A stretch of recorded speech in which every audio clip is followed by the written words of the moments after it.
de bord, tour historique, vol 69, mission diplomatique. Je vous rappelle que mes récits sont purement fictifs et imaginés par rapport au vol en simulateur que j'ai réellement fait. Lundi 16 octobre 2023.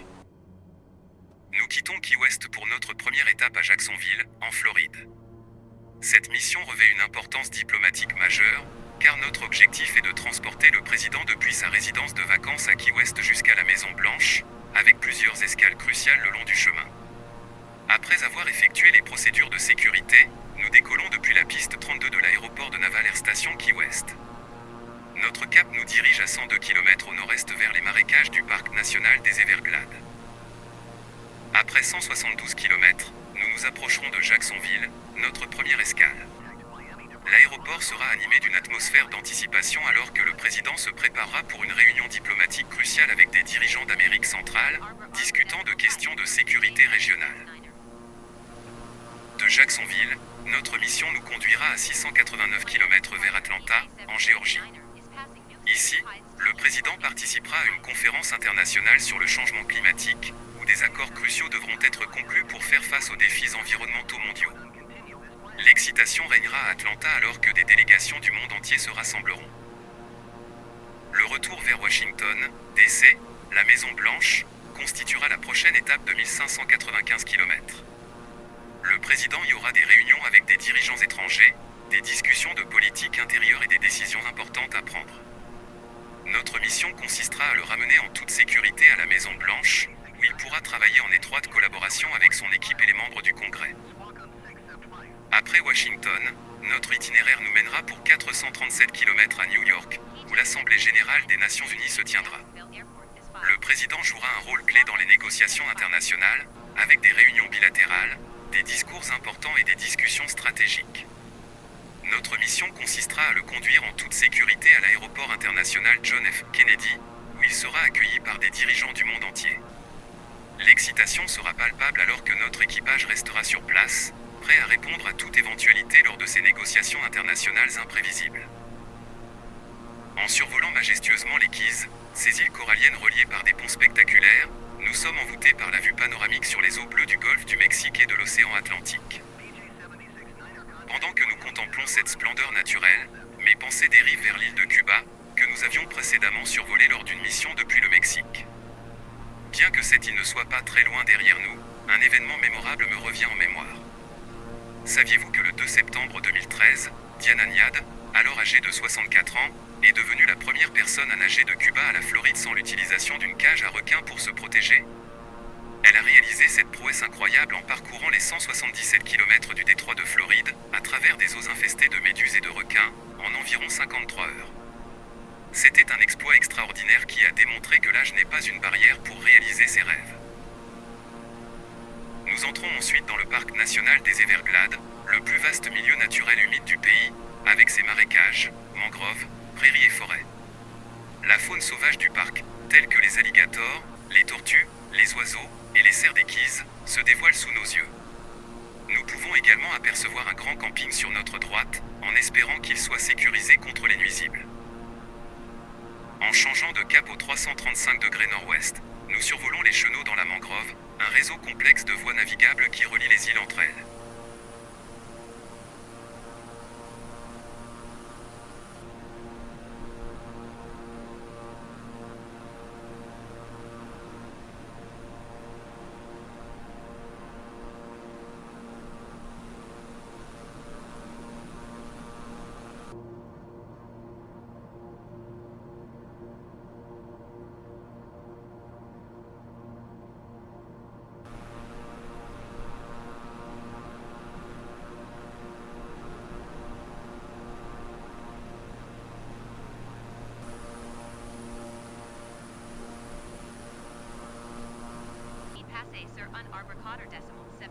À 87 km du parc national des Everglades, nous survolons l'île de Chokolosky, une île artificielle construite par les Amérindiens il y a plus de 2000 ans avec des coquillages et des débris végétaux.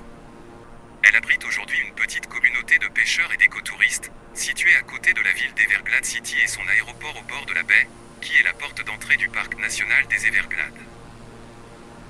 Nous continuons notre vol en nous rapprochant de Marco Island, la plus grande et la seule île développée des 10 000 îles. sable blanc, des imposants buildings, des maisons bourgeoises, des canaux pittoresques et de nombreuses boîtes aux lettres en forme de dauphin et de lamentin. C'est également un point de départ pour de nombreuses croisières et excursions dans les Everglades ou les îles voisines, mais le temps se couvre à son approche, créant une atmosphère sombre et humide. Nous poursuivons vers Naples et North Naples, avec leur quartier au Waterway, des voies navigables artificielles bordées de palmiers, de ponts et de villas somptueuses. Ces waterways offrent un cadre idyllique pour la navigation de plaisance, la pêche ou le kayak. Alors que nous volons à basse altitude à travers la pluie et les gros nuages gris, nous tentons d'apercevoir le maximum de détails. Enfin, nous atteignons Fort Myers, la ville aux palmiers, qui est également le siège du comté de Lee. Fondée en 1886, la ville a connu une croissance démographique récente et compte aujourd'hui 86 395 habitants selon le recensement de 2020. Dans le centre-ville, nous pouvons apercevoir des bâtiments historiques et modernes qui coexistent, tels que le Fort Myers City Hall, l'Edison Theatre, le Murphy Bureau House et le Sidney et Bern Davis Art Center. Les rues bordées de palmiers royaux, plantés par Thomas Edison, sont caractéristiques de la ville. Edison a établi sa résidence d'hiver à Fort Myers en 1885, suivi par son ami Henry Ford, l'industriel qui a révolutionné l'automobile. Les deux hommes ont laissé leur empreinte sur la ville, notamment avec leurs maisons et leurs laboratoires devenus des musées accessibles au public. Ces musées sont visibles sur notre droite, au bord du fleuve Caloosahatchee.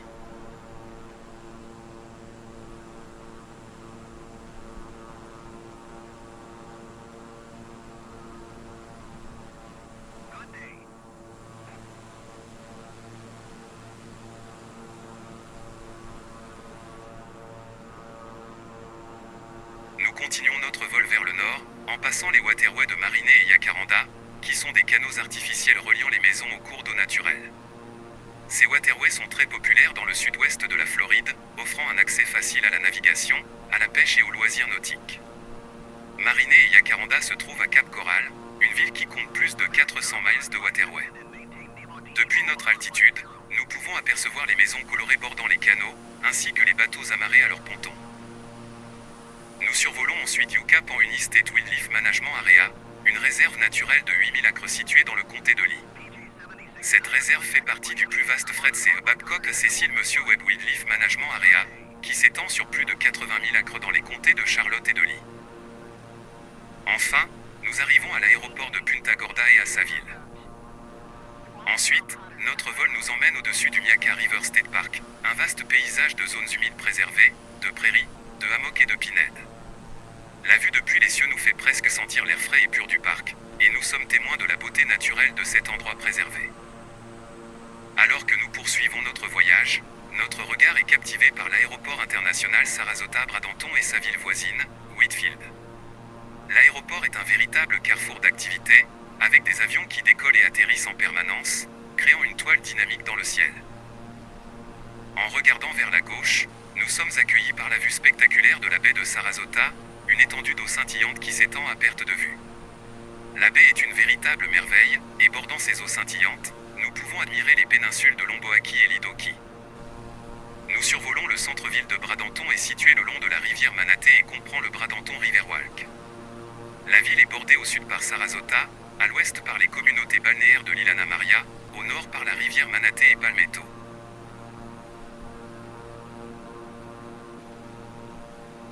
Le Sunshine Skyway Bridge, souvent appelé simplement le Sunshine Skyway, est un ensemble de ponts à poutres longues avec un pont central à haubans qui enjambe la Lower Tampa Bay pour relier Saint-Pétersbourg, en Floride, à Terra Ceia.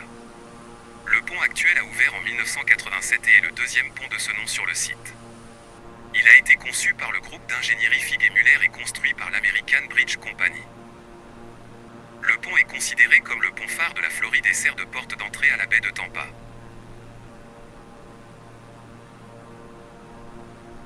Après avoir survolé le majestueux Sunshine Skyway Bridge, nous pénétrons dans la baie pour atteindre Saint-Pétersbourg, une ville dynamique située dans le comté de Pinella, en Floride. Saint-Pétersbourg se hisse au 5e rang des villes les plus peuplées de l'État et occupe la 2e place en termes de taille dans la région de Tampa Bay. Notre périple aérien se poursuit au-dessus de Kenneth City, une petite localité nichée au sud du comté de Pinella, entre Saint-Pétersbourg et Pinella Park. Ensuite, nous survolons Pinella Park, la 4e plus grande ville du comté de Pinella, en Floride, avec une population de 50 53 093 habitants en 2020. Notre trajectoire prend ensuite une courbe à droite pour nous conduire à l'aéroport international de Saint-Pétersbourg-Clearwater. Cet aéroport, offrant des liaisons non-stop vers 65 destinations, sert de passerelle rapide vers les plages renommées du comté de Pinella, Saint-Pétersbourg, Clearwater et Tampa. Traversant la baie en direction de l'aéroport international de Tampa, situé à l'extrémité de Davis Island, offrant une vue panoramique sur l'eau, et à quelques minutes du centre-ville dynamique de Tampa, il est considéré comme le joyau des aéroports de Floride et constitue la porte d'entrée idéale vers la baie de Tampa.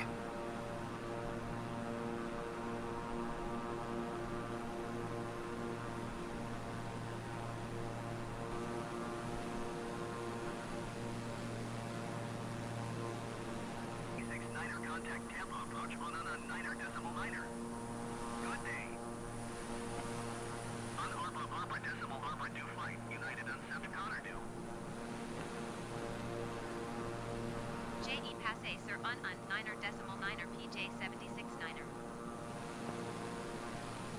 Tampa approach PJ 76.9er is at Trois Mill Pides climbing Hewitt Mill 6 cents Pides.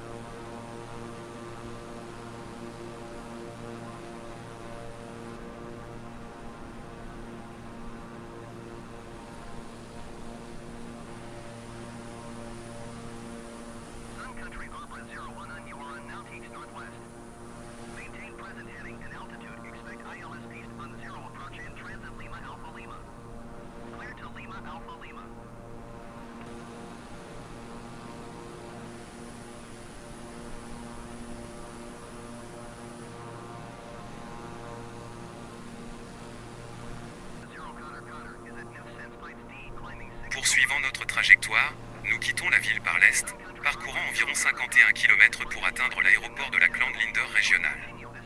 Classé par l'administration fédérale de l'aviation, FAA, comme une installation de secours national pour l'aéroport international de Tampa, cet aéroport public est situé à 5 miles au sud-ouest de Lackland, dans le comté de Polk, en Floride.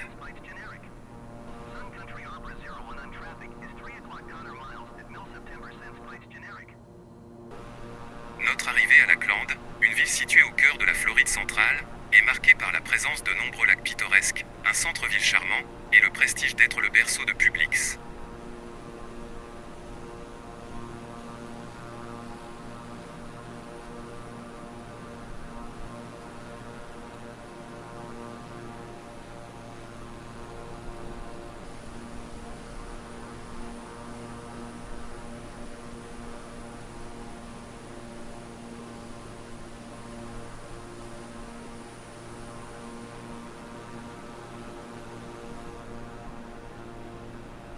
Le temps trop couvert à 3000 pieds nous oblige à entamer la procédure pour atteindre 21 000 pieds avant d'arriver à Orlando, que nous devinons à travers les nuages.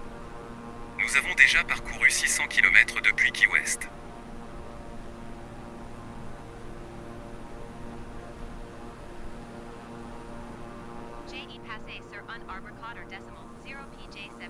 Nous survolons Orlando, le siège du comté d'Orange en Floride, la quatrième plus grande ville de l'État, avec une population de 307 573 habitants en 2020. Son agglomération est l'une des zones métropolitaines à la croissance la plus rapide des États-Unis, attirant notamment des retraités pour son climat et son style de vie agréable. Célèbre pour ses complexes de loisirs tels que le Walt Disney World Resort et l'Universal Orlando Resort, Orlando attire annuellement 75 millions de touristes. Nous poursuivons notre voyage aérien en direction de la côte, parcourant environ 75 km. Nous survolons d'abord Sanford, une ville située en Floride centrale, connue comme la historique Waterfront Gateway City, située sur la rive sud du lac Monroe, à la tête de la navigation sur la rivière St. John's. Ensuite, nous passons au-dessus de Deltona, une ville située sur la rive nord du lac Monroe.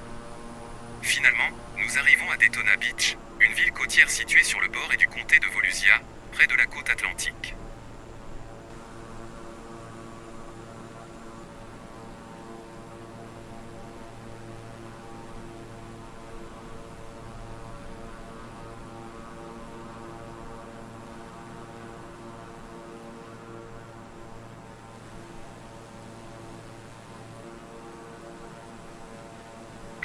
nous avons rejoint les 3000 pieds, nous longeons la côte atlantique, passons Palm Coast et remontons jusqu'à Jacksonville Beach.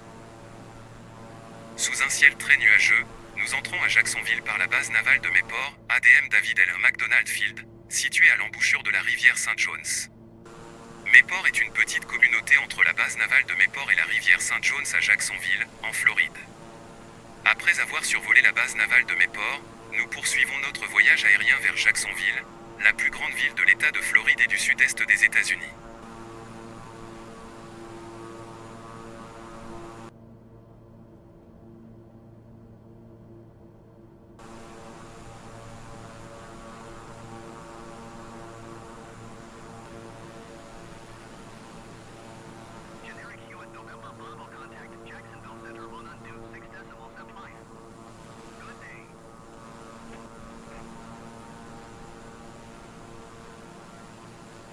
À droite, de l'autre côté de la rivière St. John, se dessine notre aéroport final pour cette première étape.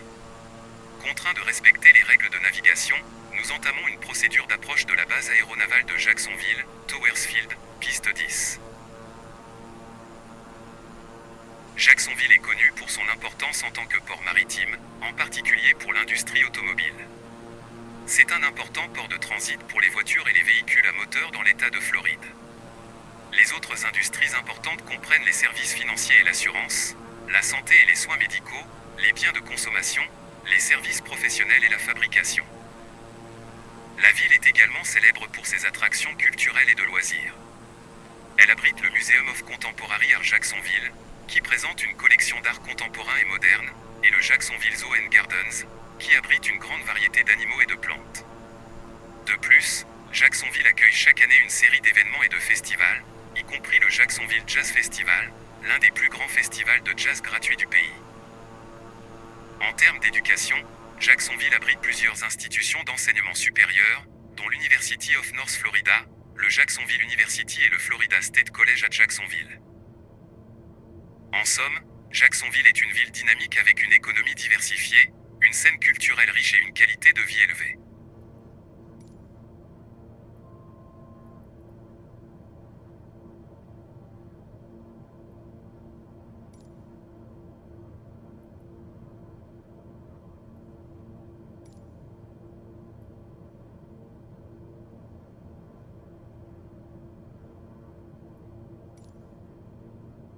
Tower PJ769er is Arbor Nautiques West Nufsense Pides DE with Oscar Portera. PJ769er Tower.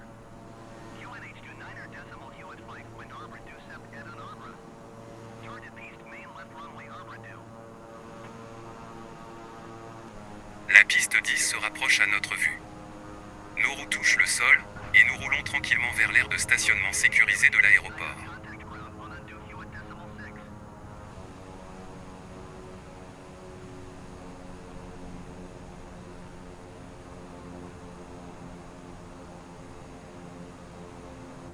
Circulation, Bravo. Taxiing to General Aviation Parking Par La Voie de Circulation Bravo PJ769er.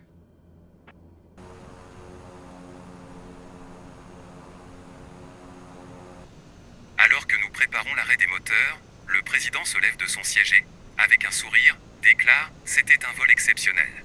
Les vues depuis les airs étaient magnifiques, en particulier au-dessus des quais et de la côte atlantique. Bravo à l'équipage pour cette première étape réussie. » Il descend de l'appareil avec une énergie positive, saluant l'équipage et remerciant chacun pour ce voyage unique.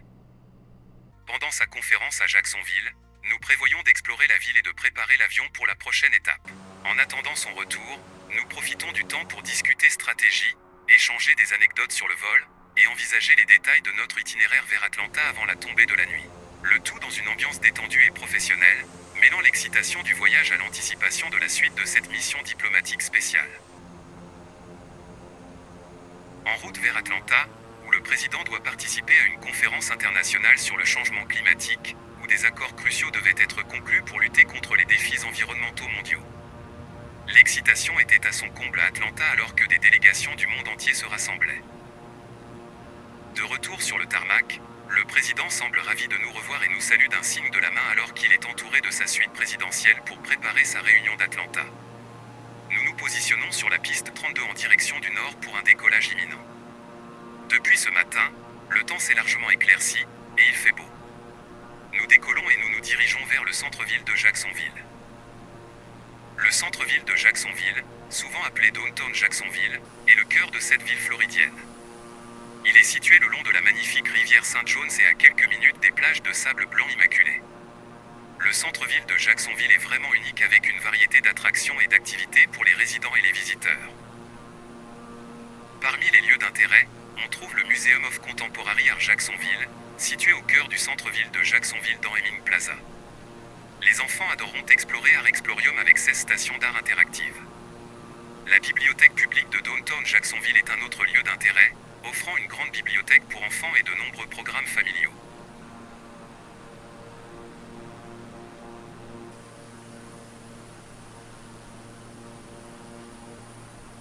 Notre voyage jusqu'à Atlanta nous prendra 1h54 minutes pour 828 km. Nous nous dirigeons vers Savannah à 204 km. Alors que nous quittons Jacksonville, la ville s'éloigne lentement derrière nous, se fondant dans un tableau de verdure et d'eau. Nous nous dirigeons vers le nord, en direction de Yulee, une charmante petite ville nichée dans le comté de Nassau en Floride. De là-haut, nous pouvons voir les routes sinueuses et les maisons éparpillées, formant un patchwork de civilisation au milieu de la nature luxuriante. Ensuite, nous survolons la route FL1 à FL200, une artère majeure qui serpente à travers la Floride. La route, vue d'en haut, est un ruban gris qui traverse le paysage verdoyant. Nous continuons notre voyage vers le nord jusqu'à Saint-Marie, une ville pittoresque située à la frontière entre la Géorgie et la Floride. De là, nous survolons des marais, une étendue d'eau et de verdure qui s'étend à perte de vue, jusqu'à St. Andrew Sound, un grand plan d'eau peu profond situé sur la côte de la Géorgie. Ensuite, nous survolons l'île de Jekyll, une île barrière située au large de la côte de la Géorgie. L'île, vue d'en haut, est un joyau de sable blanc entouré par l'océan bleu azur. Après Jekyll Island, nous survolons Saint-Simons Island, la plus grande des îles dorées de Géorgie. Nous constatons que les Américains n'ont pas peur de construire des routes qui traversent les mers pour satisfaire les besoins de leurs compatriotes.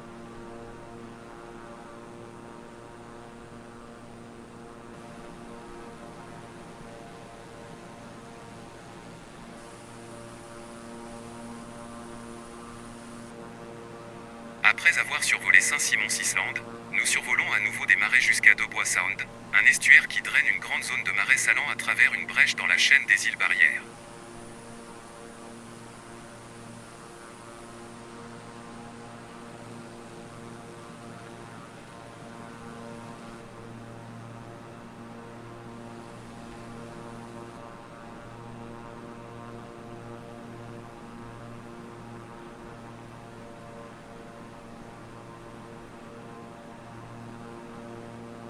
Nous arrivons à Savannah, en Géorgie, où se trouve l'aérodrome militaire Hunter.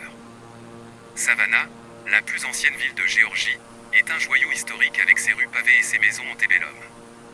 C'est un spectacle à voir, avec ses parcs ombragés, ses fontaines historiques et ses églises majestueuses. Nous virons à gauche et partons pour 240 km en suivant le cap 294 degrés.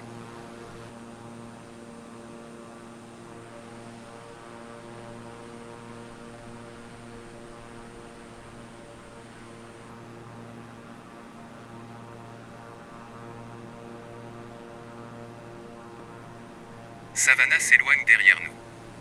Nous nous dirigeons vers l'ouest, en direction de Mâcon, en suivant la route I-16 qui s'étend à notre droite comme un ruban gris à travers le paysage verdoyant. Nous survolons une variété de paysages, des champs verdoyants qui s'étendent à perte de vue, ponctués de fermes isolées et de granges rouges. Les forêts denses de pins et de chênes se dressent comme des tapis verts, leurs cimes ondulant doucement sous la brise. De temps en temps, nous apercevons une rivière qui serpente à travers le paysage, son eau scintillante sous le soleil. Au fur et à mesure que nous avançons, nous apercevons des routes qui traversent le paysage, reliant les petites villes et les communautés qui parsèment la région. De temps en temps, nous apercevons une voiture ou un camion qui avance lentement le long de ces routes, ajoutant une touche de couleur au tableau de verdure.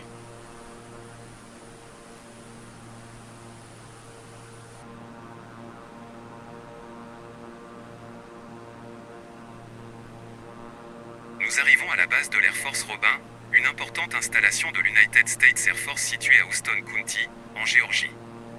La base est située juste à l'est de la ville de Warner-Robin, à 29 km au sud-est de Macon et à environ 160 km au sud-est d'Atlanta, en Géorgie.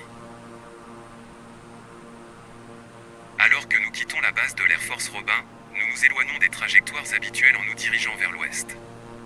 Le président, animé par une idée soudaine, souhaite faire un détour par le Cecil B. des Butterfly Center, situé à Callaway Gardens à Pine Mountain, en Géorgie, à 120 km de notre itinéraire direct vers Atlanta. Son objectif est clair, capturer des images du site pour enrichir son discours de ce soir. Le Cecil B. des Butterfly Center, niché au cœur de Callaway Gardens, se présente comme le plus grand conservatoire tropical entièrement vitré d'Amérique du Nord. À une altitude de 35 pieds, son dôme de verre offre une vue imprenable, permettant aux rayons du soleil de filtrer à travers chaque fois que les nuages s'estompent. Cette oasis abrite plus de 1000 papillons, représentant plus de 50 espèces différentes tout au long de l'année. En approchant du site, la lueur du dôme de verre émerge à l'horizon. Le président, fasciné par l'idée d'intégrer la beauté naturelle de cet endroit à son discours, se prépare mentalement à cet interlude inspirant. L'équipage se mobilise, prêt à immortaliser ces moments précieux. Lorsque l'avion survole le Cecil B. des Butterfly Center, le président contemple la splendeur du conservatoire. Les papillons dansent parmi les fleurs tropicales, créant un tableau vivant d'une biodiversité vibrante. L'équipe présidentielle, équipée de caméras de haute qualité, capture chaque instant, figeant la magie du centre dans des images qui accompagneront les paroles du président plus tard dans la soirée. Nous changeons de cap après l'aérodrome Callaway Gardens comté de Harris, et remontons vers le nord, parcourant les derniers 120 km qui nous séparent d'Atlanta.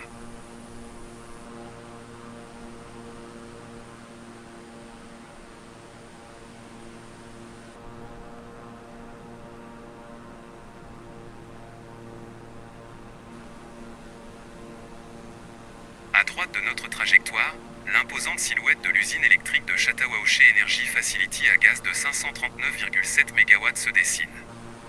Cette centrale joue un rôle crucial dans l'approvisionnement énergétique de la région. L'eau, omniprésente dans son fonctionnement, est utilisée pour l'extraction du gaz naturel, la production d'électricité et le refroidissement. Le président, conscient de l'importance de l'eau dans ces processus, réfléchit aux défis et aux opportunités liées à la gestion de cette ressource vitale. Alors que nous approchons d'Atlanta, les premiers signes d'urbanisation se manifestent à l'horizon. Cependant, plutôt que de survoler directement la ville, notre trajectoire prévue nous conduit à la base aérienne de réserve d'Aubin. Cette décision, conforme aux procédures réglementaires, nous offre une vue aérienne exceptionnelle, débutant par la périphérie de la ville en survolant Carrollton.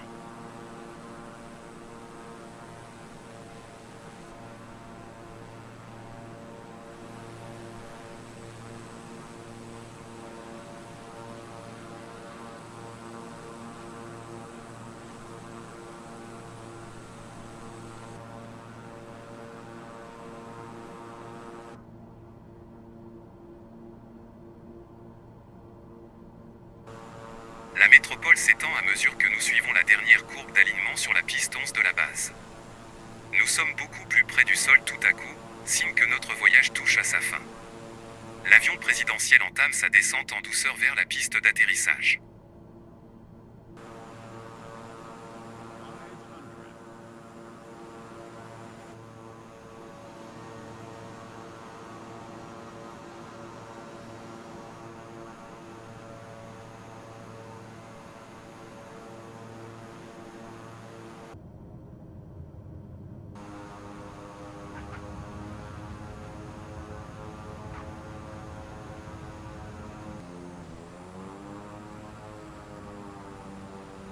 Une fois l'avion immobilisé sur le tarmac, le président se lève de son siège avec un sourire satisfait.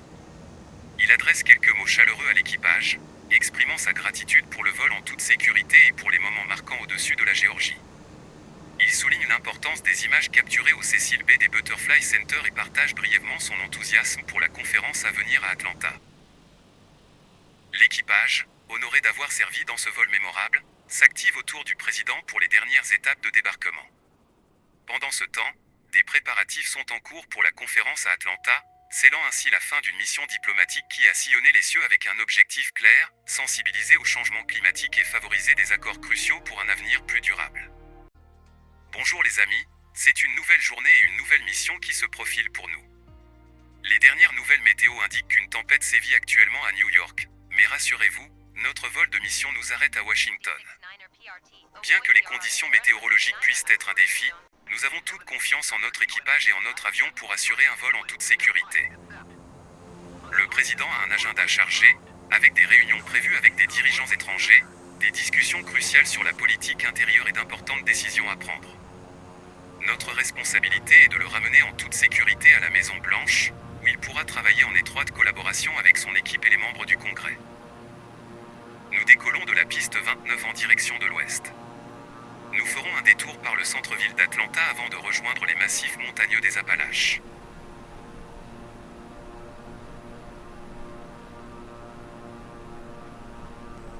Nous survolons Chamblee et l'aéroport de DeKalb-Peachtree, qui est le deuxième plus grand aéroport de la région d'Atlanta. C'est un aéroport d'affaires et de loisirs, qui accueille des avions privés, des hélicoptères et des jets. Nous pouvons voir les pistes, les hangars et les tours de contrôle, ainsi que le musée de l'aviation historique, qui expose des avions anciens et modernes. Nous continuons vers Brookhaven, le Knox Park et Pin Hills, qui sont des quartiers résidentiels et commerciaux situés au nord-est d'Atlanta. Nous pouvons voir les maisons, les appartements, les écoles, les parcs et les centres commerciaux, qui offrent un cadre de vie agréable et diversifié. Nous passons au-dessus de l'échangeur des autoroutes 400, 13 et 85, qui est l'un des points de convergence les plus importants du réseau routier d'Atlanta. Nous arrivons à Peachtree Center et Downtown Atlanta, qui sont le cœur économique, culturel et politique d'Atlanta. Nous pouvons voir les gratte-ciel, les monuments, les musées et les stades, qui reflètent le dynamisme et la modernité de la ville. Nous pouvons aussi reconnaître les attractions les plus célèbres, comme le Georgia Aquarium, qui est le plus grand aquarium du monde, avec plus de 100 000 animaux marins, ou le Centennial Olympic Park, qui a été créé pour les Jeux Olympiques de 1996, et qui accueille des événements et des spectacles tout au long de l'année. Nous descendons vers South Atlanta pour parler des derniers Jeux Olympiques. Nous pouvons voir les sites olympiques, comme le Mercedes-Benz Stadium, qui a accueilli les cérémonies d'ouverture et de clôture, ainsi que les épreuves de football et d'athlétisme, ou le State Farm Arena, qui a accueilli les épreuves de basketball et de gymnastique. Nous pouvons aussi voir les symboles olympiques, comme les anneaux, les torchets et les médailles, qui rappellent l'esprit sportif et la fraternité qui ont régné pendant ces Jeux. Nous entamons une boucle et reprenons notre route vers le nord, en admirant une nouvelle fois le centre-ville à droite et Dixie Hills à gauche. Dixie Hills est un quartier résidentiel situé à l'ouest d'Atlanta, qui a été... Nous croisons une dernière fois Peachtree et Pin Hills, et quittons la ville vers Perimeter Center, puis Cross Point. Perimeter Center est un quartier d'affaires situé au nord d'Atlanta, qui regroupe des bureaux, des hôtels, des restaurants et des magasins. Nous pouvons voir le Perimeter Mall, qui est le deuxième plus grand centre commercial de Géorgie, avec plus de 200 magasins et restaurants. Cross Point est un quartier résidentiel situé au nord-ouest d'Atlanta, qui offre un cadre de vie paisible et naturel. Nous pouvons voir les maisons, les fermes, les lacs et les forêts, qui invitent au repos et à la détente. Le passage au-dessus du Atlanta National Golf Club marque le point de départ d'un monde de verdure de 200 km jusqu'à Klingman Dome Lookout Tower. Le Atlanta National Golf Club est un club de golf privé situé à Milton, qui dispose d'un parcours de 18 trous, d'un practice, d'un clubhouse et d'un restaurant. Nous pouvons voir les fairways, les greens, les bunkers et les arbres, qui forment un paysage harmonieux et varié. Klingman Dome Lookout Tower est une tour d'observation située à la frontière entre la Géorgie et le Tennessee, qui offre une vue panoramique sur les montagnes des Appalaches. Nous pourrons voir depuis ces sommets, les vallées, les rivières et les cascades, qui composent un spectacle grandiose et majestueux. Nous croisons Such à droite, surnommée la vallée au-dessus des nuages, est une petite ville du comté de Union, en Géorgie. Connu pour son aérodrome High Valley Air Park, réservé aux avions légers et planeurs, il offre une vue panoramique sur les montagnes environnantes. La ville, à une altitude plus élevée que la plupart des autres en Géorgie, bénéficie d'un climat tempéré et est entourée par la forêt nationale de Chattahoochee, offrant diverses activités de plein air. Such abrite également le Woody Gap School, la plus petite école publique de Géorgie, avec environ 100 élèves du primaire au secondaire.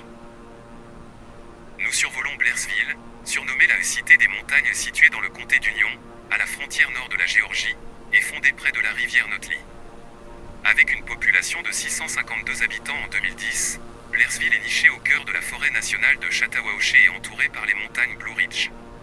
Il y a aussi le lac Notli près de la ville de Blairsville. Nous arrivons à Young Harris, en Géorgie. La ville tire son nom de Young Loftin Jerdin Harris, un philanthrope et bienfaiteur du Young Harris College. Cette ville est étroitement liée à Eastville, siège du comté de Clay en Caroline du Nord. Eastville, nommée d'après Georget, a une riche histoire liée aux peuples autochtones de la rivière Hiwassee. Les deux villes sont voisines du lac Chatuge, offrant diverses activités récréatives comme la navigation, la pêche et la randonnée, permettant aux résidents de profiter de la beauté naturelle de la région.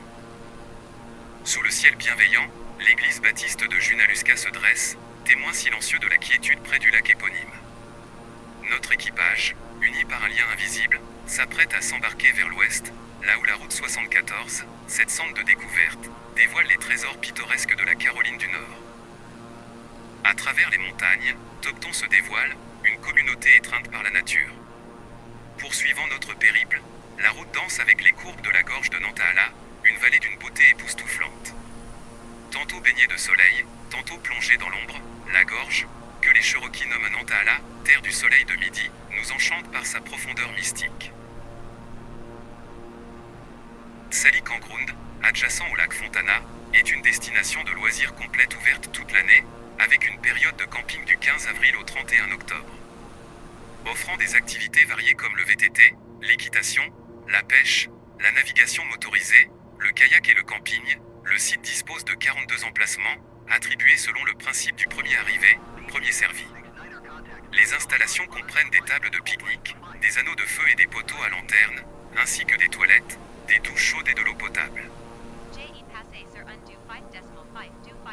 Dans cet Éden préservé par le Cheo-Arrangé District, chaque feu de camp devient une étoile filante, illuminant les nuits paisibles de ces terres.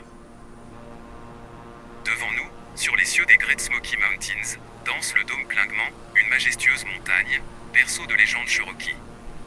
Son nom, Kuwai, résonne comme un poème, une invitation à explorer l'endroit à mur qui s'élève à 2025 mètres, touchant le firmament du Tennessee.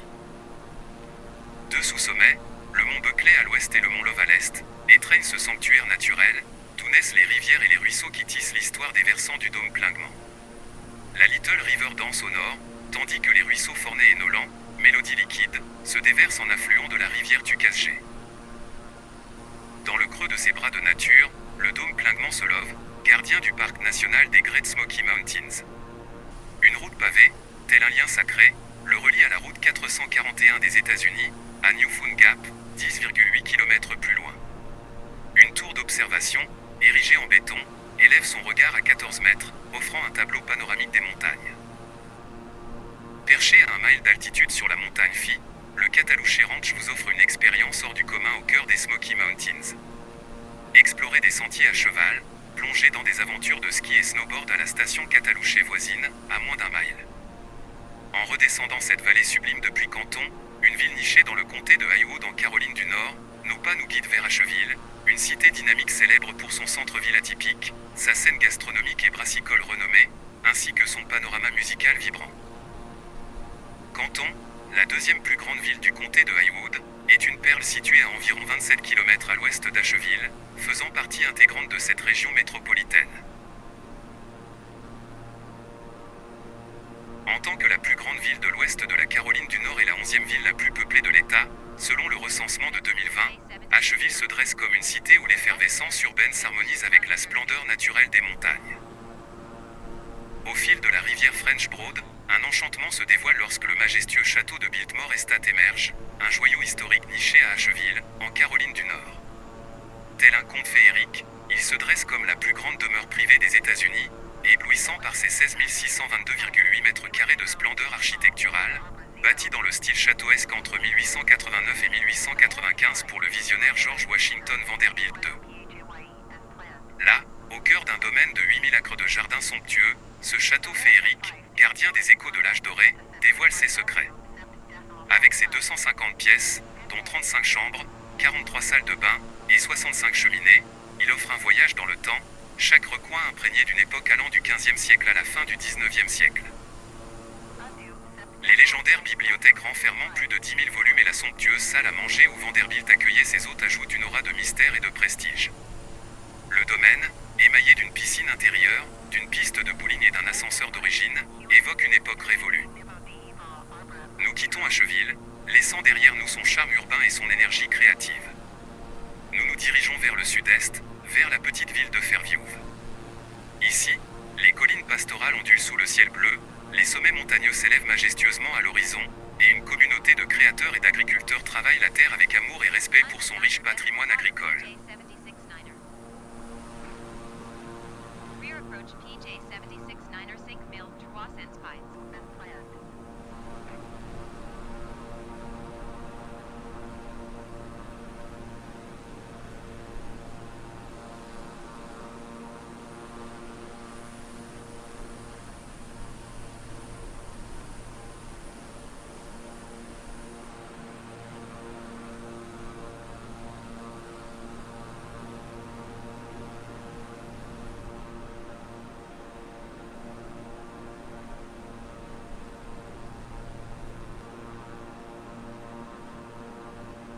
Nous continuons notre voyage, passant par le lac Lure, un joyau scintillant créé par la famille Morse en 1925. Le lac est entouré par la montagne Young, une randonnée populaire qui offre des vues panoramiques sur le paysage environnant.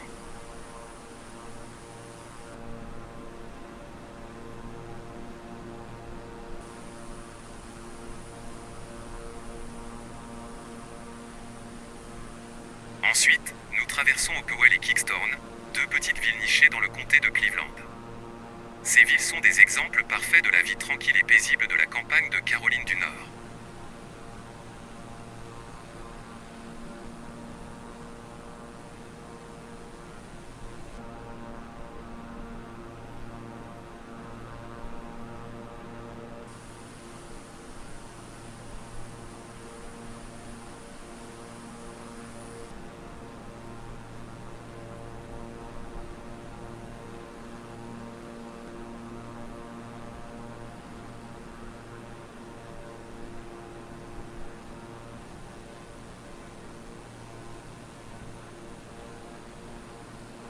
Nous survolons ensuite Shelby, la plus grande ville du comté de Cleveland. De là, nous pouvons apercevoir le lac Moss et la communauté de Woodbridge.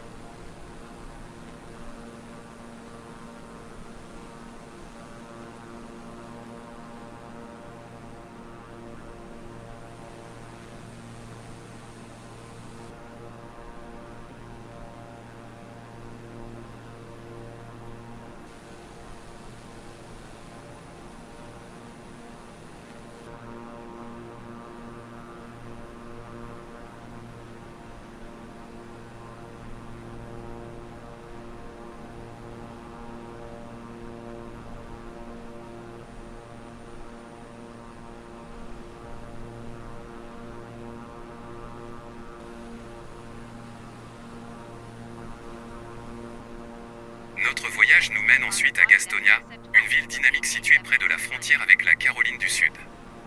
Ici, l'agitation de la vie urbaine contraste avec la tranquillité des villes et des paysages que nous avons traversés précédemment. Enfin, nous traversons la rivière Catawba et changeons de cap à l'aéroport international de Charlotte-Douglas.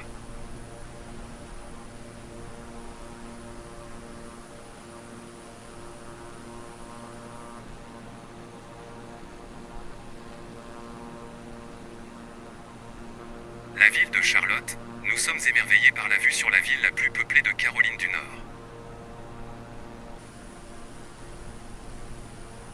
PJ-76-9er contacted Charlotte approach on undue Hewitt decimal number 25. Good day. Charlotte approach PJ-76-9er Sink Mill, Trois Cents Pines. Lorsque le président, guidant notre trajectoire depuis Charlotte, entend parler du phare de Capatra, sa vision de leader s'illumine. Il exprime le besoin urgent de dévier notre route vers la côte, désireux de capturer en images ce site historique, emblème de la lutte contre les forces implacables de la nature. Ainsi, notre itinéraire s'ajuste pour 492 km plein, mettant en lumière la détermination du président à témoigner de l'histoire du phare de Capatra, tout en suscitant une prise de conscience sur l'importance cruciale de préserver notre patrimoine face aux réalités climatiques actuelles.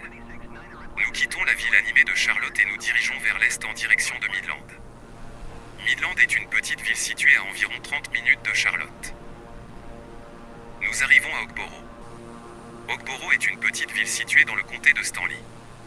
Elle est connue pour sa proximité avec le lac Thierry, un lac réservoir populaire pour la pêche et les sports nautiques. Puis nous survolons Jordan Field, NR02, une piste d'atterrissage privée. En survolant la forêt nationale du Wari, vous aurez une vue imprenable sur l'une des plus petites forêts nationales des États-Unis. La forêt du Wari tire son nom des montagnes du Wari, les montagnes anciennes sur lesquelles la plupart de la forêt est située. La forêt est bordée à l'ouest par la rivière Yadkin Pidi, tandis que la frontière nord suit la chaîne la plus septentrionale des Uwharrie près d'Ashboro. À l'est, la forêt est bordée par le siège du comté de Montgomery. Les montagnes de Caroline du Nord sont une partie des Appalaches, qui sont parmi les plus anciennes montagnes des États-Unis. Elles peuvent être classées en 4 chaînes distinctes, les Great Smoky Mountains, les Blue Ridge Mountains, les Brushy Mountains et les Uwharrie Mountains. Une particularité de ces montagnes est leur abondance en sources d'eau et en cours d'eau. En effet, plusieurs rivières importantes prennent leur source dans ces montagnes.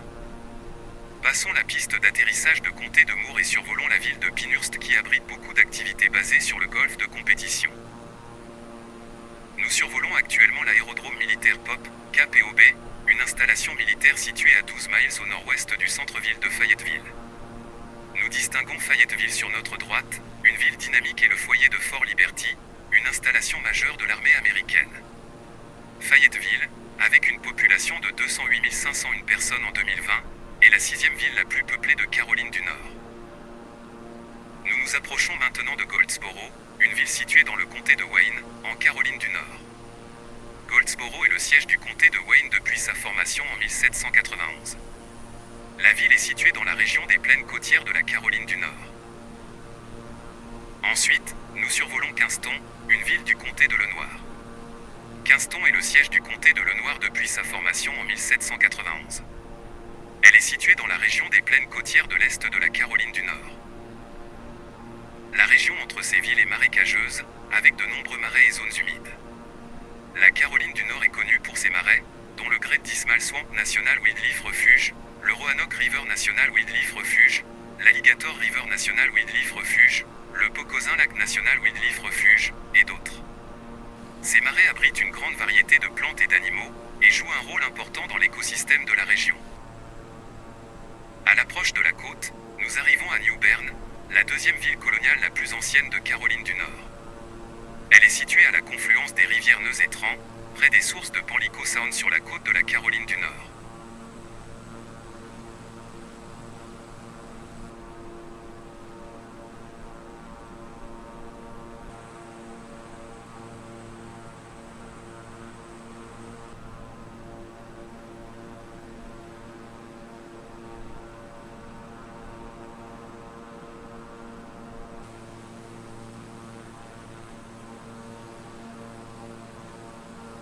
Nous voilà maintenant au-dessus de la baie de Pamlico Sound, une grande lagune estuarienne en Caroline du Nord. C'est la plus grande lagune le long de la côte et de l'Amérique du Nord, s'étendant sur 80 miles de long et 15 à 20 miles de large. Elle fait partie d'un grand réseau interconnecté de lagunes similaires qui comprend Albemarle Sound, Currituck Sound, Croatan Sound, Roanoke Sound, Pamlico Sound, Bog Sound, Bag Sound et Core Sound. Nous traversons cette baie pour rejoindre l'île en face et la réserve de Buxton Woods Coastal, réserve de Decathed Nature préservée. Cette réserve est située sur l'île de Hatra dans les Outer-Banks du sud. Une grande partie de la propriété est bordée par le Cap Hatra National Seashore. Cette réserve est également une réserve naturelle dédiée, autorisée par GS 143B 135.250. Juste en face de la réserve, sur l'Ictus Road se trouve notre phare emblématique de notre étape présidentielle.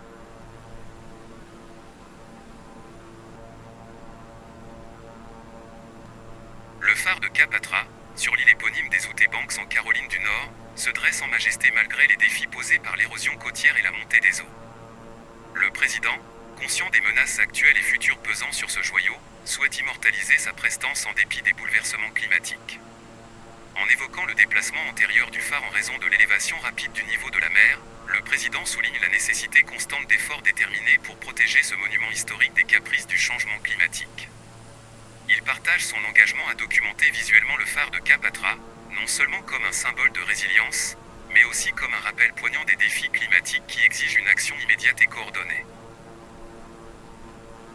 Le président exprime sa satisfaction après ce survol, nous félicitant pour cette étape réussie.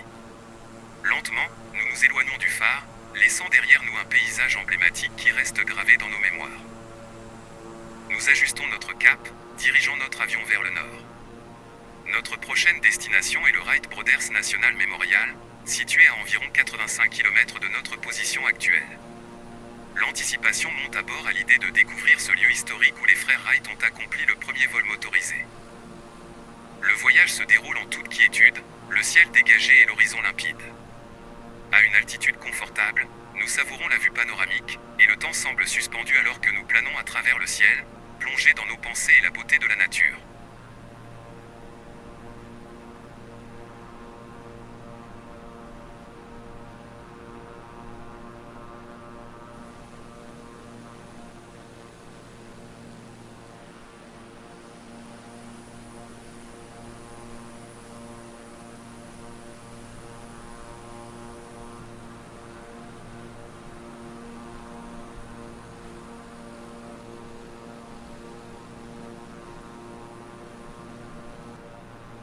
Finalement, le mémorial se dessine à l'horizon. Le Wright Brothers National Memorial, ce lieu qui protège le berceau des premiers vols motorisés, nous attend, symbole d'innovation et d'audace. Le monument, érigé en 1928 avec la présence d'Orville Wright lors de la pose de la première pierre, incarne l'héritage des frères Wright. La December 17, 1903 sculpture, au pied du monument, immortalise l'instant du premier vol. Plus loin, le First Flight Boulder marque le site du décollage. C'est un lieu imprégné d'histoire et d'innovation que nous nous apprêtons à explorer, un hommage vibrant à ceux qui ont tracé la voie pour notre propre périple aérien.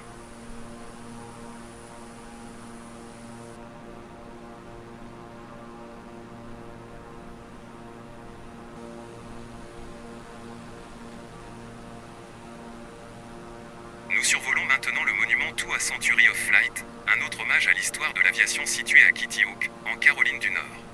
À notre gauche, nous apercevons le pont de l'US 158, un lien vital qui relie l'île au continent.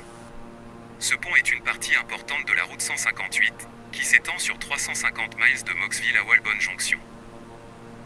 Nous continuons notre vol vers le nord, survolant des paysages variés et changeants. Nous longeons le Currituck Sound, une étendue d'eau calme et sereine qui s'étend sur 85 km. Le Currituck Sound est une lagune située dans le nord-est de la Caroline du Nord et l'extrême sud-est de la Virginie. C'est un lieu privilégié pour les sports nautiques, l'observation de la faune et la chasse aux canards.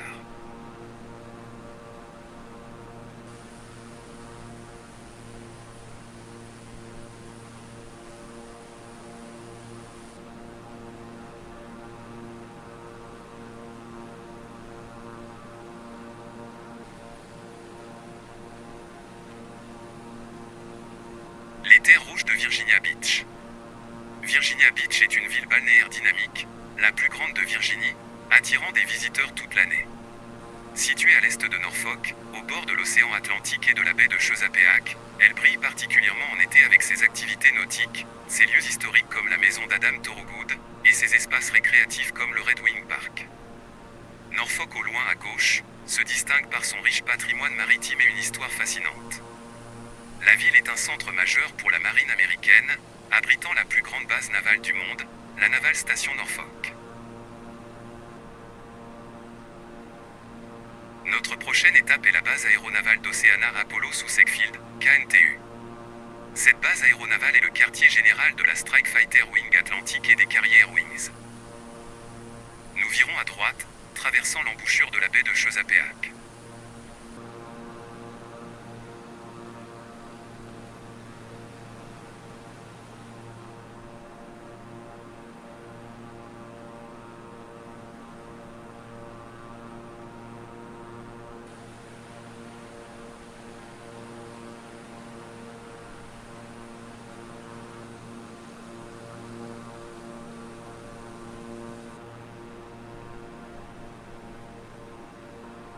Nous longeons la péninsule jusqu'à Ocean City, puis le Indian River Inlet Bridge.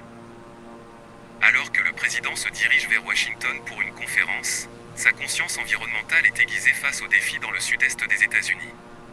Une région géomorphologique diverse, elle témoigne de l'interaction complexe de divers facteurs. L'activité tectonique, résultant de la collision entre la plaque continentale nord-américaine et la plaque tectonique des Caraïbes, a sculpté montagnes, vallées et bassins, créant un paysage propice à la formation de lacs et de lagunes. Les changements climatiques ont également laissé leur empreinte, la dernière période glaciaire ayant couvert la région de glace.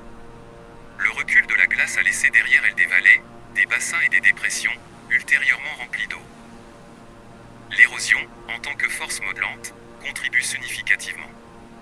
L'eau de pluie et les rivières sculptent les sols et les roches, façonnant des vallées et des dépressions qui deviennent des havres aquatiques.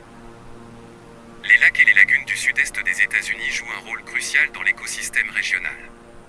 Ils abritent une diversité d'espèces végétales et animales, tandis que leur eau douce est une ressource vitale pour l'agriculture, l'industrie et la consommation humaine. Un exemple éloquent est la baie de Chesapeake, une baie côtière au Maryland et en Virginie, servant d'habitat essentiel pour les oiseaux migrateurs et les poissons. Ces précieuses ressources, les lacs et les lagunes, exigent une protection rigoureuse. Leur importance réside dans le maintien de la biodiversité, la fourniture d'eau douce et le soutien des économies locales. La conscientisation environnementale du président s'inscrit dans une volonté commune de préserver ces joyaux naturels pour les générations futures.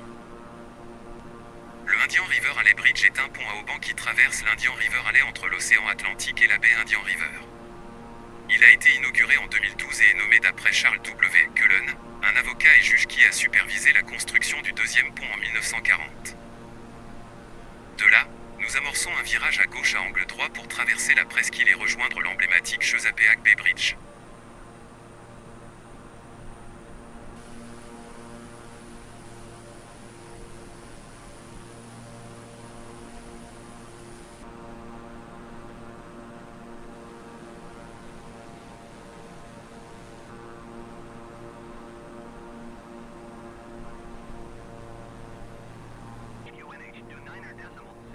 Continuous planned.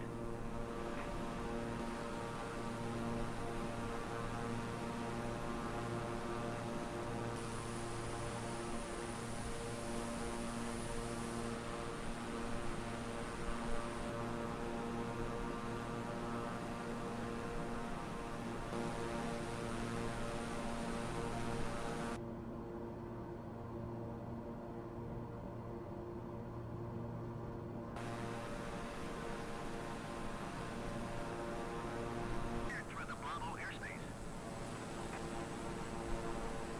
Cleared through Bravo airspace PJ-76-9er.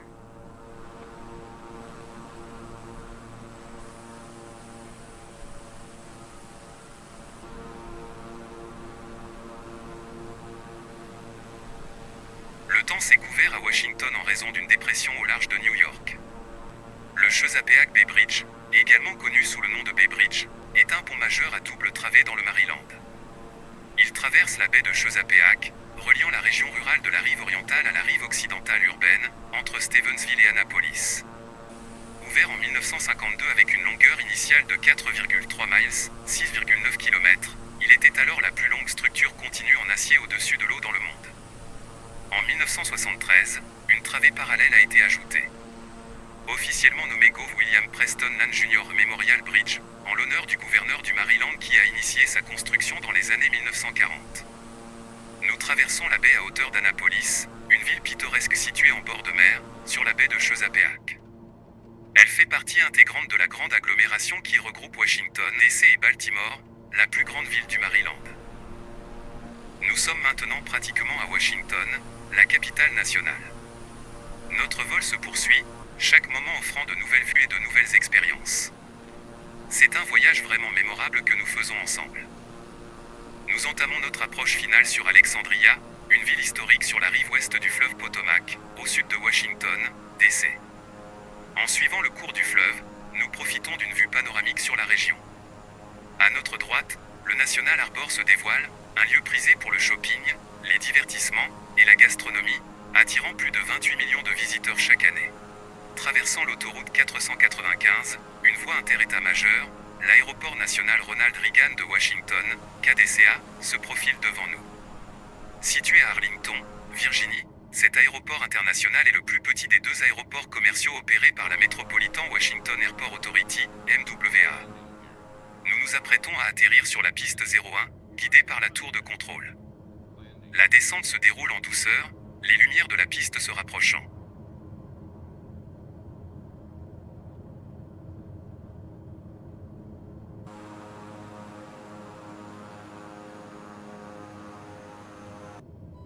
Notre avion touche terre en douceur, les moteurs se calmant tandis que nous roulons vers notre aire de stationnement. Descendant de l'avion présidentiel à Washington, le chef d'État, empreint de satisfaction, se lance immédiatement dans les responsabilités présidentielles. Des réunions stratégiques, des briefings détaillés et des échanges diplomatiques remplissent son emploi du temps à la Maison-Blanche. Alors que l'avion présidentiel est une plateforme de réflexion, le chef d'État a eu le temps d'élaborer son discours, façonnant chaque mot pour transmettre espoir et détermination. Malgré l'effervescence à Washington, le président conserve son calme, conscient de l'échéance du discours imminent. Les souvenirs des survols aériens influent sur son discours, accentuant la conviction de guider la nation vers de nouveaux horizons.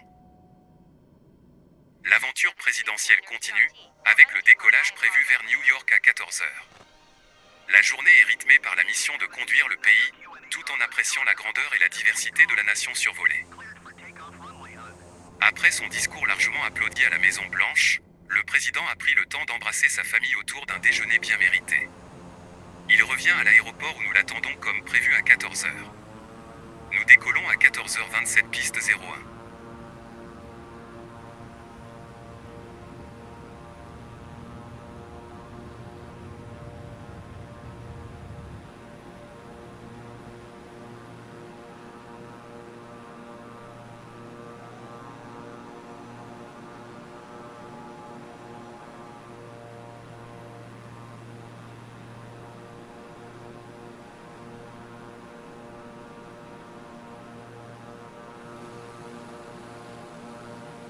Juste après le décollage à gauche près de l'aéroport se dresse le bâtiment du Pentagone, le siège du département de la Défense des États-Unis.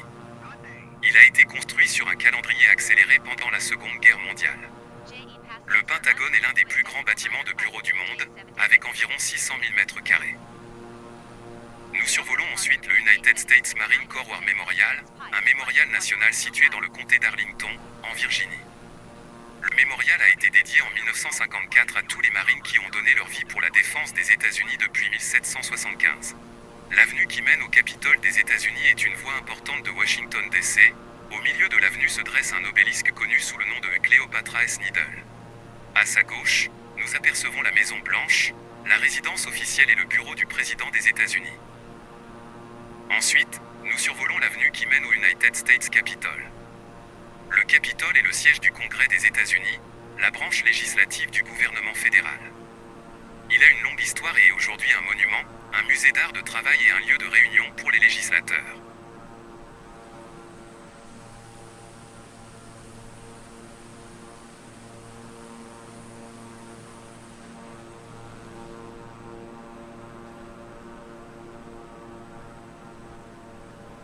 Après le Capitole, nous volons jusqu'à un stade RF Kennedy Memorial Stadium situé dans l'axe de l'avenue et le National Park. Ils accueillent une variété d'événements sportifs et culturels. Ensuite, nous virons à gauche au-dessus du pont Whitney Young Memorial. Ce pont porte le nom de Whitney Young, un militant des droits civiques, et a été achevé en 1955. Le DC dans Washington DC signifie le District of Columbia. Il fait référence à un district fédéral, distinct des 50 États américains, qui a été créé spécifiquement pour servir de capitale permanente du pays. Le nom Columbia dans le District of Columbia est une référence poétique aux États-Unis, qui était couramment utilisée à l'époque. Il s'agit d'une allusion à Christophe Colomb, le navigateur européen largement crédité de la découverte de l'Amérique. Après avoir survolé l'aéroport de College Park Estate, un parc de maisons mobiles situé à Canton, dans le Michigan, nous passons par Berwyn Heights, une ville incorporée en 1896. Aujourd'hui une communauté résidentielle tranquille de 3100 habitants sur les pentes orientales de la vallée d'Indian Creek. Ensuite, nous survolons la forêt de North Tract, une partie du refuge de recherche de Patuxent, la plus grande forêt de la plaine côtière de la région métropolitaine de Baltimore et de Washington D.C. Apercevant l'échangeur de LA-32, nous poursuivons notre vol près du Cryptologic Museum, affilié à la National Security Agency, NSA, qui retrace l'histoire de la cryptologie aux États-Unis. Nous survolons ensuite l'aéroport international Thurgood Marshall de Baltimore-Washington, riche en histoire depuis sa création en 1729 comme port pour l'expédition de tabac et de céréales. Arrivant à Baltimore par Brooklyn Park, nous traversons le port de Patapsco, une rivière cruciale dans l'histoire de Baltimore et du Maryland. Baltimore, ville historique, remonte à l'établissement de colonies par des colons européens en 1661. Squawk accept Arbor 6 Arbor. Squawk Zep Arbor 6 Arbor PJ. Radar 100 miles southeast of 0 to Mike Delta Draw Milk 6 cents pipe. On tourist transit par East Base A to Bravo. Force of as monitoring navigation. Airspace PJ 769er.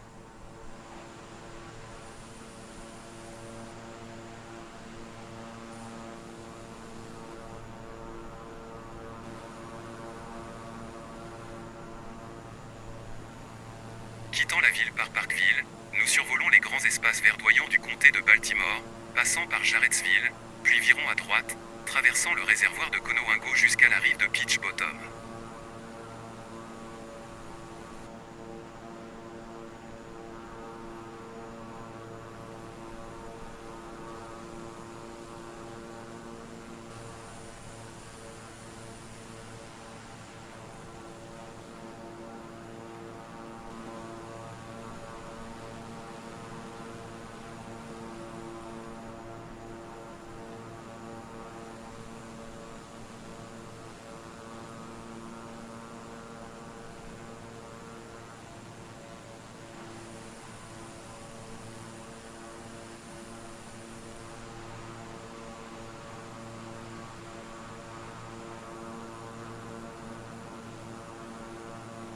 Les contrées de Fulton Township en Pennsylvanie offrent des paysages magnifiques avec des prairies verdoyantes et des champs à perte de vue. PJ 769er.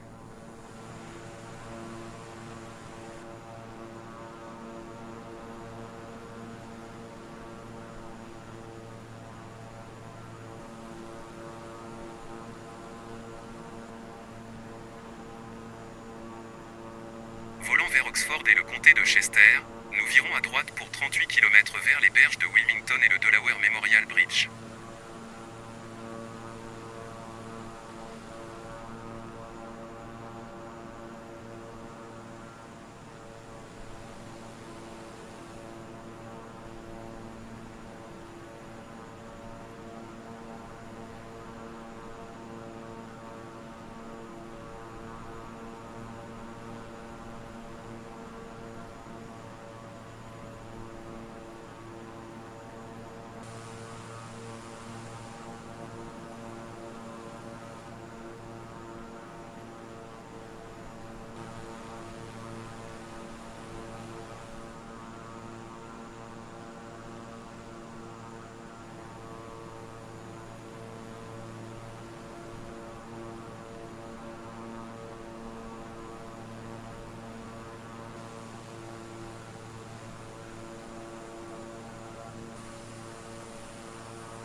Le pont du Mémorial du Delaware est un pont suspendu qui relie les États du Delaware et du New Jersey.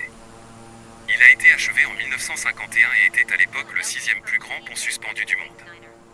Le pont est dédié à ceux du New Jersey et du Delaware qui sont morts pendant la Seconde Guerre mondiale, la guerre de Corée, la guerre du Vietnam et la guerre du Golfe. Il est exploité par l'autorité de la rivière et de la baie du Delaware et est la traversée fixe de véhicules la plus méridionale et la plus grande de la rivière Delaware. Airspace PJ 769er.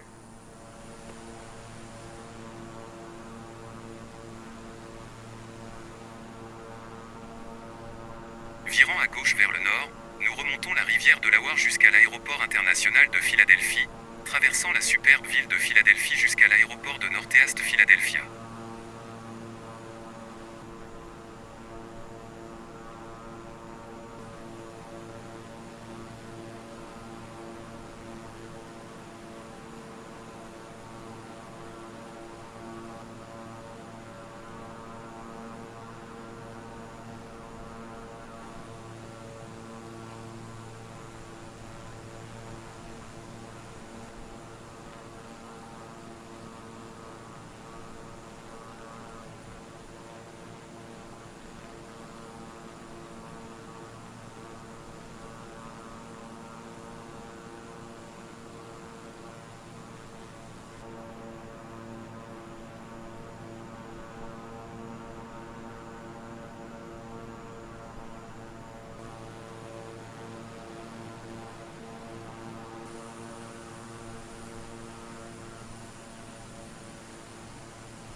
Philadelphie, fondée en 1682 par William Penn, est une ville riche en histoire et en culture.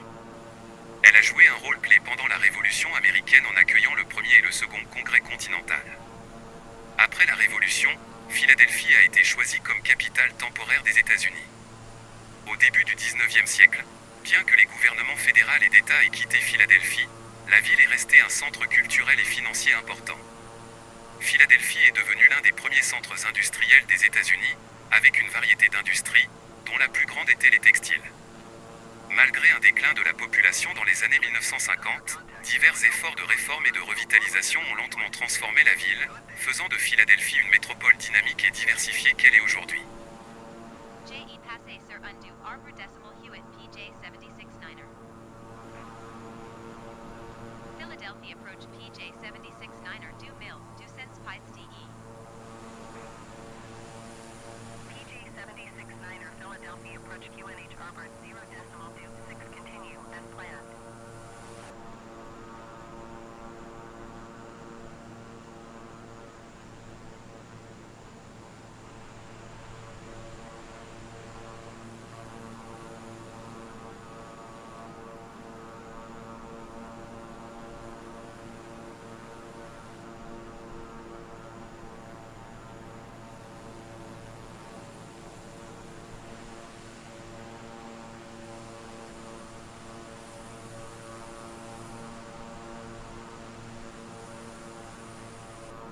Continuons vers le nord-est jusqu'au pont Scuday Falls de LA 295, formant la frontière entre la Pennsylvanie et le New Jersey. Nous survolons l'aéroport de Trenton-Mersey et prenons la direction nord-est pour 35 km jusqu'au comté de Middlesex, puis encore 20 km jusqu'à Lawrence Harbor qui a connu des dommages causés par plusieurs ouragans.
McGuire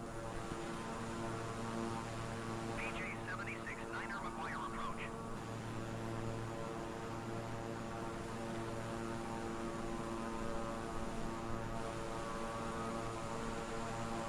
PJ76-9er, you're leaving my airspace. Resume home navigation. Contact New York approach on undue Hewitt decimal 55. Good day. Continue Enelboth as planned.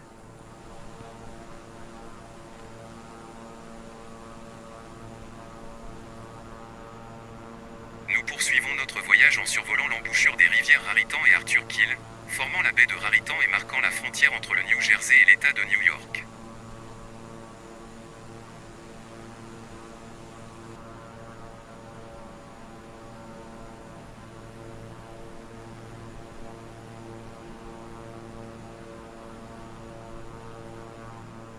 En dessous de nous, nous distinguons les quartiers de Princess Bay et la route 440, également connue sous le nom de Korean War Veteran Parkway.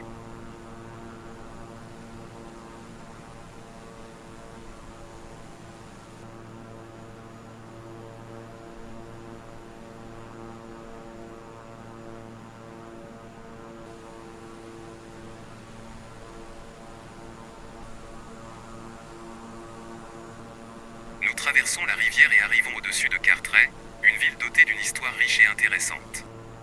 En survolant LA 95, une route majeure qui a été construite pour faciliter le transport et la circulation dans la région, nous repérons l'aérodrome de Linden, un aéroport important pour la région.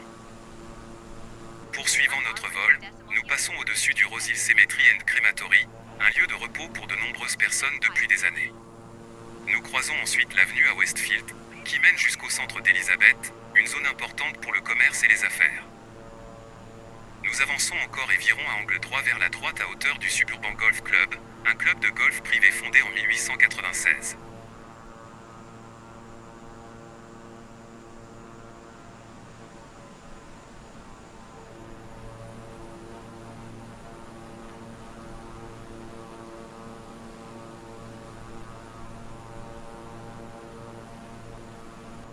Nous survolons le Newark Liberty International Airport Marriott, un hôtel moderne situé à proximité de l'aéroport international de Newark Liberty. Nous traversons la Newark Bay à hauteur du pont de LA 78, qui mène au Newark Liberty International Airport Marriott. Avec une vue imprenable sur l'aéroport international de Newark Liberty, un hub majeur pour les voyages internationaux.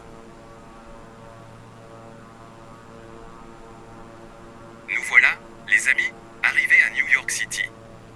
À notre droite se dresse l'emblématique Statue de la Liberté, un cadeau de la France aux États-Unis, qui a accueilli des millions d'immigrants arrivant par bateau.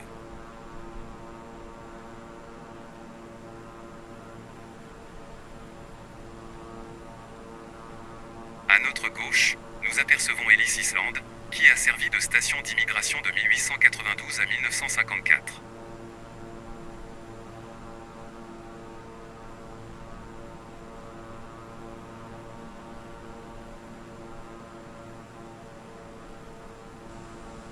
Au loin à gauche, nous voyons le Financial District sur l'île de Manhattan, le cœur battant de l'économie mondiale.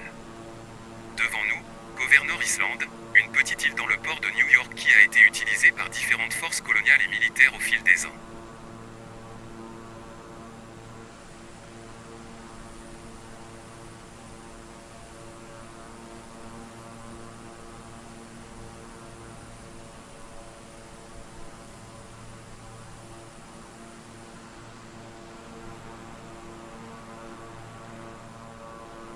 Nous faisons maintenant un petit détour au-dessus de Downtown Brooklyn, qui a connu une transformation majeure depuis le rezonage de 2004.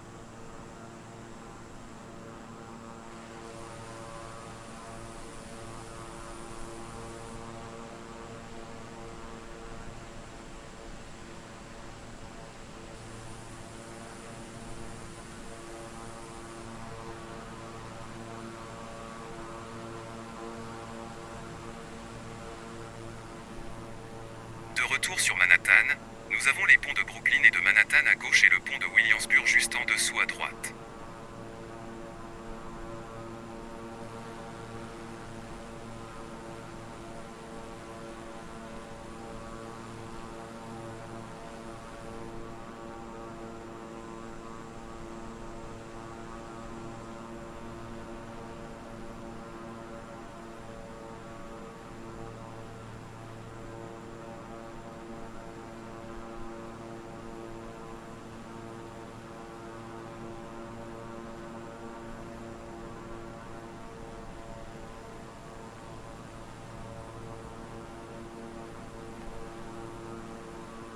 De retour dans le quartier financier, nous pouvons nous recueillir sur le mémorial du 11 septembre juste en dessous, un lieu de souvenir et de contemplation au sein de l'agitation de Lower Manhattan.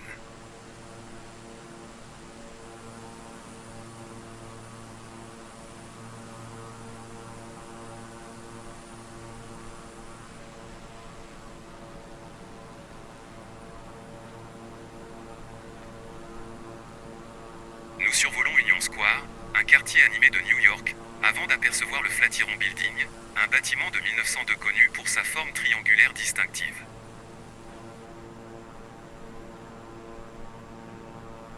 Ensuite, nous survolons l'Empire State Building, le premier bâtiment au monde à atteindre plus de 100 étages, construit en un temps record de 1 an et 45 jours.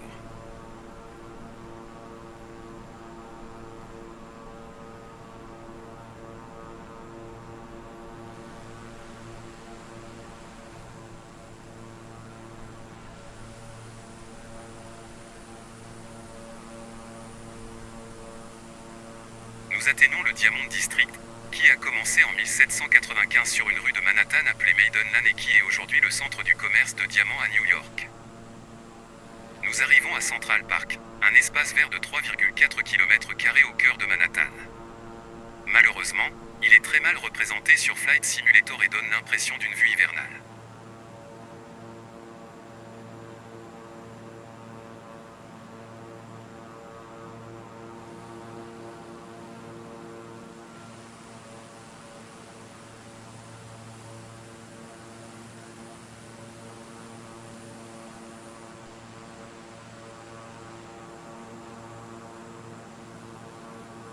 Bien, nous quittons Manhattan et survolons le Triborough Bridge avant de virer à gauche à l'aéroport international de LaGuardia pour rejoindre notre approche finale de la piste 13 gauche de l'aéroport international John F. Kennedy, KJFK.